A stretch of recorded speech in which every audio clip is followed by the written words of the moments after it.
think of grace, the image that comes to my mind is a vast ocean. And I am a fish, silver and shiny, swimming, moving freely through the coolness and the refreshing waters. Mostly, I'm unaware that my existence depends on the waters. Grace is the water. I don't remember where this image comes from, and I know that it's not my own, but I offer it to you. We are all swimming in grace. And like that fish, we don't know where the waters come from. But we know that we need it to survive. Grace is all around us. It is holy presence. It is sacred awareness, blessed memory, woven into the fabric of our being. And when we are conscious of that fact, we are able to survive. The work of grace is forgiveness, the title of the sermon. And the act of forgiving, as I shared in the Story for All Ages, is letting go of the hot coal, the burning embers. Letting go of the claims of the past that hold us and prevent us from moving forward in the present. Moving forward in grace. Forgiveness connects us to that stuff, the stuff that opens us up to our purpose and allows us to become the people that we are meant to be. But, as we heard in the screenplay, it is a hard thing to do. A very hard thing to do. So today, I invite us, as your guest minister, grateful for the privilege of being here, I invite you to go on a journey with me. Allow me to take you on this journey. And on this journey, we are going to reach down into ourselves and we're going to go deep and we're going to pull something up, something very special. And that is the capacity to forgive. But again, it is hard work. So it's okay if it doesn't all happen this morning. But know that it will happen. In our prose this morning, screenplay, a sacred reading, I chose it because it illustrates how just like that, in an instant, a lifetime of daily work can occur. And we might be able to develop one of the most essential human qualities. That screenplay, I hope that it becomes a bit of inspiration for all of us, in that it points us in a direction that is spacious and that is bright. It is a direction that we are all meant to go in. And it is a place where we can live right now. When we are in balance, we are just like Philomena, who was played very brilliantly by our Catherine, and in the film, played by the British actress Judi Dench. Just like Philomena, we have the ability to recognize our own hurt, our own strengths, and to see the ways that other people are hurting, and to see their strengths. She shows us how to name our feelings as she names her own feelings. She mourns and she celebrates. Philomena makes a choice that saves her life, and it is a choice that might save our lives too.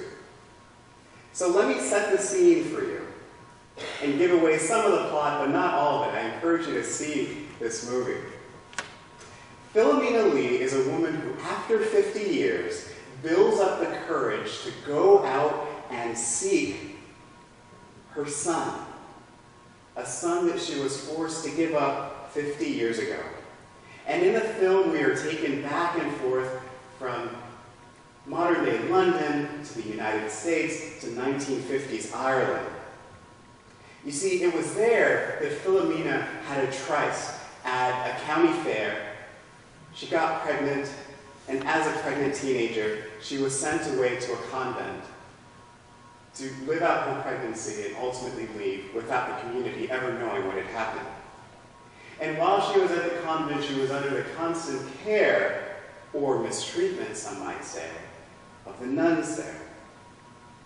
And the nuns abused her, and abused all the girls in the convent who were pregnant out of wedlock. They forcibly arranged the adoption of her son Michael to an American family, knowing that Philomena would never see him again. And then the nuns spend the next 50 years pretending not to know Michael's fate, even though they were in contact with him the whole time. Along the way, in Philomena's journey, she finds Martin Sixsmith, who's a reporter, and he wants to help her uncover what happened to Michael and the truth about his destiny. So I won't give away anymore. So the scene that we saw there was Philomena and Martin, who, after putting all of the pieces of the puzzle together, go back to Ireland, go to the convent to get the answers. And Martin is pissed. They had to travel back and forth across the Atlantic to get the answers that the nuns knew all along. And Martin was ready for justice, or blood, or both. It's hard to tell. And Philomena in this scene, and throughout the whole movie, is strangely conciliatory. She goes around, she's smiling all the time, she's grateful for everything and for everyone, almost oblivious to the fact that she has been so deeply wronged by these people who had promised to care for her. It almost makes you want to scream at her. Get it together, Philomena! They've been lying to you the whole time. When I saw the movie, I remember really identifying with Martin, the character played by Steve Coogan. And I thought, just like him, those nuns were awful people. Look at what they've done. They lied to Philomena. They took her son away. They were hideous to her while she lived at the convent. They lied to her about her son's whereabouts. They didn't even have the decency or the mercy, even when they were presented with all of the evidence that Philomena and Martin were able to dig up. Even then, they never admitted that they were wrong, that they were complicit.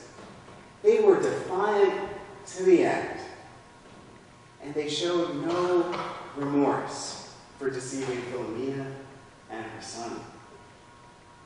Philomena and Martin were the victims. They had history and evidence and justice on their side. No one could deny that. But for Philomena, that wasn't enough. Because the result of such damning evidence is evidence of damnation. One must be angry to condemn, and condemn those that they are angry with. And even in the face of such damning evidence, Philomena chose a different way. Not because it was easy, we heard that, but because she had to. Otherwise, she would be consumed by the resentment that was eating Martin up right before her eyes. She chose forgiveness to save her life. And in doing that, Philomena has indeed outdone us all. We should note, too, that Philomena arrived at the convent to learn that her son had died of AIDS 5 years before. And she never got to say goodbye. And that is a context in which we find Philomena, showing us the capacity for forgiveness. We all have instances where we need to be forgiven, or where we need to forgive someone else. And many of us, I believe, have been raised in cultures and in traditions where we are taught that the work of forgiveness is somehow completely outside of us, completely beyond us, that forgiveness, if it is forgiveness, takes on the form of some kind of perpetual self-sacrifice. We have the example in the Christian tradition of Jesus being offered as a sacrificial lamb, and through his sacrifice, atoning sacrifice that is, that people might experience forgiveness. And that kind of myth-making makes forgiveness something that exists completely outside and completely beyond us. But that is not the case. Forgiveness is a capacity that we all have that lives within us. We are able to do it. It is within the reach of mere mortals. And for us as Unitarian Universalists, forgiveness is in the here and now. It is in our lived experience, and it is a manifestation. It's how we respond to that grace that we are all swimming in. And we do this. Forgiveness pours out of us. We have this capacity because we understand that we share one life on this one world. And neither of those two things are our creation. But instead they are gifts given freely to all. And because we understand that, we can recognize that our task is to respond to that gift of life and of this world.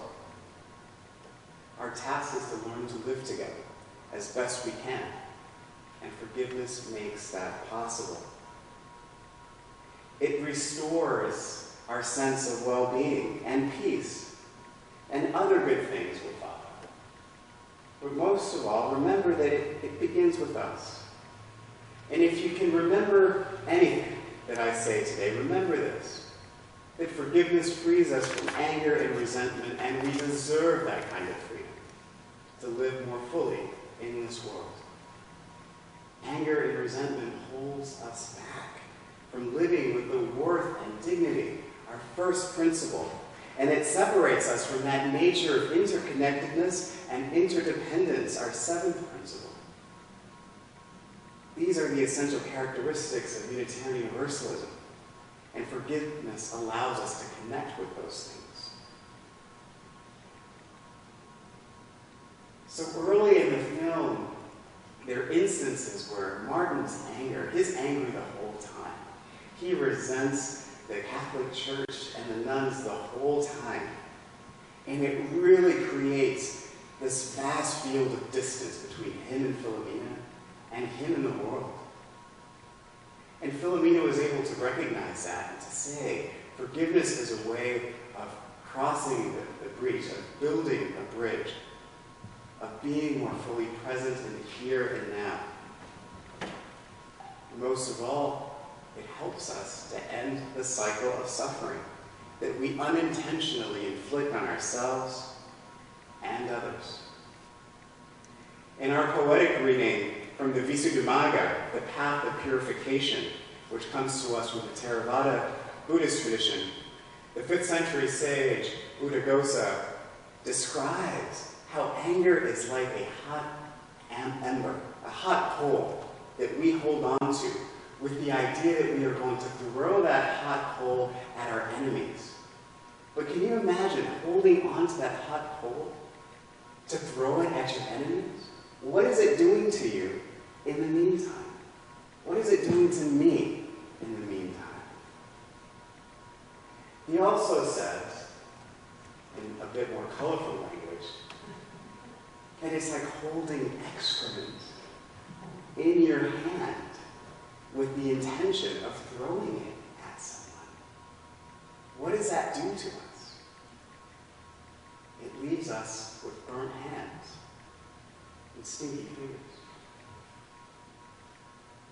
Who wants that? How does that help us to live more fully in this world? How does that help us to be present, to live lives of worth and dignity, to be connected both interdependently and interconnected? We have the capacity to let it go. Many of us are holding on to those coals. Many of us are holding on to those bits of excrement